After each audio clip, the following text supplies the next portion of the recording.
News చూస్తున్నాం. కేంద్ర cabinet కూర్పుపై దాదాపు స్పష్టత వచ్చింది. ఇవాళ మోడీతో పాటు ప్రమాణ స్వీకారం చేయబోయే కేంద్ర మంత్రులు ఎవరు అన్న దానిపై క్లారిటీ వచ్చింది. కేబినెట్ లో ఎవరికి ఎన్ని శాఖలు కేటాయించాలనే విషయంపై నిన్నంతా బీజేపీ హైకమాండ్ కసరత్తు చేసింది. 5 కంటే ఎక్కువ సభ్యులు ఉన్న మిత్రపక్షాలకి ఒక కేబినెట్, ఒక సహాయ మంత్రి పదవి కేటాయించనున్నారు. ఈ క్రమంలో టీడీపీ, జనతాదళ్, శివసేన, లోక్ జనశక్తి పార్టీలకు కేబినెట్ లో స్థానం కల్పించనున్నారు.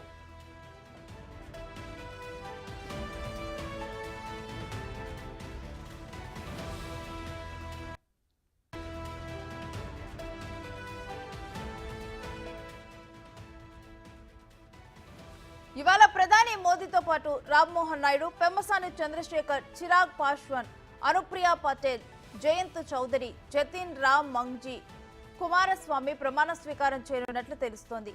వచ్చే ఏడాది అసెంబ్లీ ఎన్నికలు జరగనున్న బీహార్, మహారాష్ట్రకు తగిన ప్రాతినిధ్యం కల్పించారు.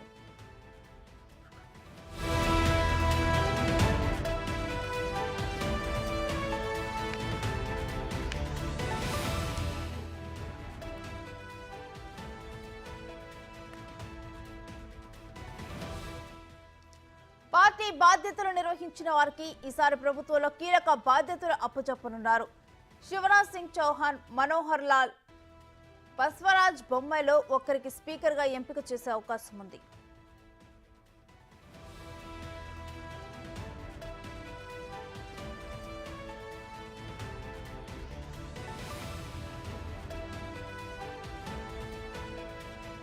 ఇక కీలకమైన రక్షణ, హోం, ఆర్థిక, విదేశీ వ్యవహారాలు సహా విద్యా, సాంస్కృతిక శాఖలు బీజేపీ చేతిలోనే ఉండనున్నాయి. టీడీపీకి పట్టణ అభివృద్ధి, ఐటీ, సామాజిక న్యాయ శాఖలను టీడీపీకి కేటాయించనున్నారు. రైల్వే, వ్యవసాయ శాఖలు జేడీయూకి కేటాయించే అవకాశాలున్నాయి.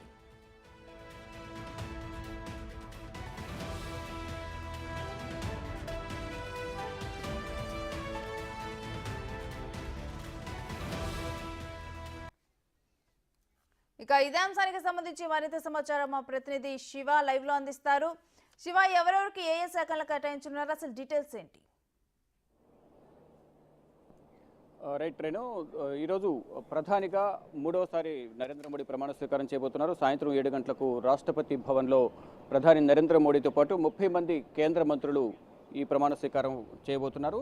మొత్తంగా చూసుకుంటే ఈ ఎన్డీఏ కూటమి 22 రాష్ట్రాల్లో అధికారంలో ఉన్న నేపథ్యంలో అన్ని రాష్ట్రాలకు సమాన న్యాయం చేయాలనే ఉద్దేశంతో ఇటు సొంత పార్టీ నేతలకు కేంద్ర కేబినెట్లో అవకాశం కల్పించడంతో పాటు కూటమిలో కీలకంగా ఉన్న పార్టీ నేతలకు కూడా, అంటే ఒక ఐదు మంది కన్నా ఎక్కువ ఉన్న కూటమి 5, అంటే ఇప్పుడు ఆల్రెడీ టీడీపీకి 16 మంది లోక్సభ ఎంపీలు ఉన్నారు, రెండవ అతిపెద్ద పార్టీగా ఉంది.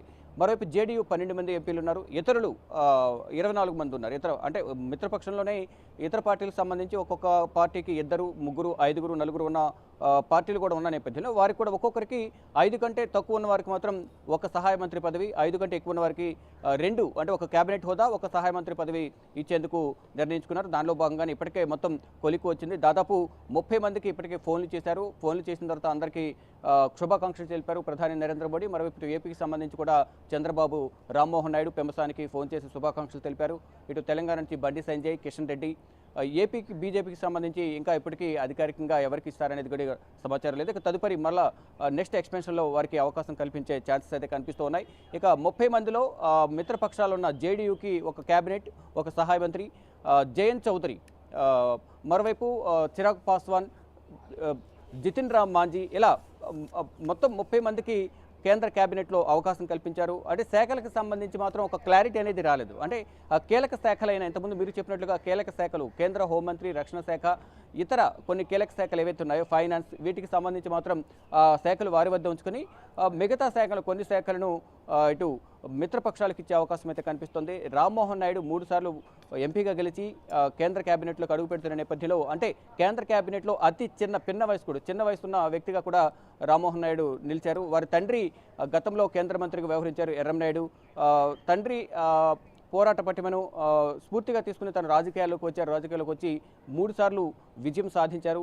ఇటు అనర్గళంగా అన్ని భాషల్లో కూడా తెలుగు, హిందీ, ఇంగ్లీష్ 3 భాషల్లో అనర్గళంగా మాట్లాడగలరు. తన ప్రసంగం ద్వారా అందరినీ ఆకర్షితులను చేయగలరు. ఈ నేపథ్యంలోనే ఇటు టీడీపీలో కీలకంగా వ్యవహరించారు. పార్లమెంట్ సమావేశాల నేపథ్యంలో దానిలో భాగంగానే ఉన్న సీనియర్లలో అత్యంత కీలకంగా ఉన్న రామ్మోహన్ నాయుడుకు కేంద్ర కేబినెట్ హోదా, ఇటు పెంబసాని చంద్రశేఖర్ వ్యాపారవేత్తగా ఉన్నారు.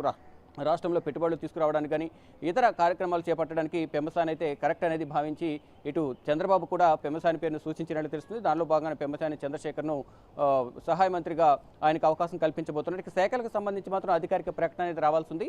కీలక శాఖలు మాత్రం వారి వద్ద ఉంచబోతున్నారు. గతంలో ఎవరైతే కేంద్ర మంత్రులు ఉన్నారో వారికి కొంతమందికి అవకాశం కల్పించబోతున్నారు. ఇప్పుడు బీజేపీ జాతీయ అధ్యక్షులుగా ఉన్న జేపీ నడ్డాను ఈసారి పదవి బాధ్యతలను కేంద్ర మంత్రిగా మంత్రి పదవిలోకి తీసుకోబోతున్నారు. ఈ నేపథ్యంలోనే అధ్యక్ష మార్పు అనేది జరగబోతోంది. కేంద్ర మంత్రిగా వ్యవహరించిన గతంలో ఫైనాన్స్ మినిస్టర్గా ఉన్న నిర్మలా సీతారామన్ కూడా కేంద్ర కేబినెట్లోకి మరోసారి తీసుకోబోతున్నారు. ఇలా ప్రతి ఒక్కరిని కూడా గతంలో సీనియర్లుగా ఉండి కేంద్ర మంత్రివర్గంలో పనిచేసిన అంటే మంచి పర్ఫార్మెన్స్ ఇచ్చిన వారందరినీ కూడా మళ్ళీ కేంద్ర కేబినెట్లోకి తీసుకోబోతున్నారు. ఇక ఇప్పుడు ప్రజెంట్ ఎవరైతే కేంద్ర మంత్రులుగా ఎన్నికయ్యారో, చోటు దక్కించుకున్నారో, ప్రధాని తన టీంలో ఎవరికైతే అవకాశం కల్పించారో వారందరినీ కూడా ఫోన్ చేసి తన నివాసానికి రావాల్సిందిగా, తేనెటి విందుకు హాజరు కావాల్సిందిగా తెలిపిన నేపథ్యంలో అందరూ కూడా ప్రజెంట్ ప్రధాని నివాసంలో తేనెటి విందులో పాల్గొన్నారు. వారిని ఉద్దేశించి ప్రధాని నరేంద్ర మోడీ ప్రసంగించినట్లు కూడా తెలుస్తోంది. తర్వాత సాయంత్రం వారందరూ వారి కుటుంబ సభ్యులతో పాటు కలిపి ఈ ప్రమాణ స్వీకార కార్యక్రమంలో పాల్గొనబోతున్నారు. సాయంత్రం 7:15 జరిగే ప్రమాణ స్వీకార కార్యక్రమంలో ప్రధానితో పాటు ఈ 30 మంది ఎంపీలు కూడా ప్రమాణ స్వీకారం చేయబోతున్నారు. మొత్తం కేబినెట్ దాదాపు 50 నుంచి 60 మంది కేబినెట్ మంత్రులు అంటే కేబినెట్ హోదా అలాగే సహాయ మంత్రులు ఉంటారు. కాబట్టి మొదటి విడత కింద 30 మంది ప్రమాణ స్వీకారం చేయబోతున్నారు. తర్వాత మలి విడతలో అంటే ఒక 4-5 నెలల తర్వాత మరొకసారి ఈ ఎక్స్పెన్షన్ ఉండబోతుంది, కేబినెట్ మంత్రివర్గ విస్తరణ ఉండబోతుంది. ఆ సందర్భంలో మిగతా వారికి ఎవరైతే ఆశావాహులు ఉన్నారో వారికి అవకాశం కల్పించే ఛాన్స్ అయితే కనిపిస్తోంది. ప్రమాణ స్వీకారానికి సంబంధించి ఏర్పాట్లు ఏ విధంగా జరిగాయి? రైట్, ఇప్పటికే ప్రమాణ స్వీకారానికి సంబంధించి రాష్ట్రపతి భవన్లో ఏర్పాట్లు పూర్తయ్యాయి. పటిష్ట భద్రత మధ్య ఇటు రాష్ట్రపతి భవన్ లోపల బయట కూడా మొత్తం పటిష్టమైన భద్రతను ఏర్పాటు చేశారు. ఢిల్లీ వ్యాప్తంగా కూడా నో ఫ్లయింగ్ జోన్గా ప్రకటించారు ఢిల్లీ పోలీస్ కమిషనర్ సంజయ్ అరోరా. మొత్తం ఆ ఫ్లయింగ్ జోన్లో నో ఫ్లయింగ్ జోన్ ప్రకటించిన నేపథ్యంలో అక్కడ డ్రోన్లు కానీ ఇతర ఫ్లయింగ్ పరికరాలు ఏవైతే ఉన్నాయో అవి ఎవరు కూడా అక్కడ వాడకూడదు. వాడిన నేపథ్యంలో కఠినమైన చర్యలు తీసుకుంటామంటూ కూడా ఇప్పటికే ఆదేశాలు జారీ చేశారు. ఇక పటిష్టమైన భద్రత గతంలో ఏదైతే G20 శిఖరాగ్ర సమావేశం జరిగిన నేపథ్యంలో ఇతర ప్రపంచ దేశాలకు సంబంధించిన అధినేతలందరూ కూడా ఢిల్లీ వచ్చిన నేపథ్యంలో ఆ సమయంలో ఏ విధంగా అయితే భద్రతను ఏర్పాటు చేశారో ఇప్పుడు కూడా 3 అంచెల భద్రతను ఢిల్లీలో ఏర్పాటు చేశారు.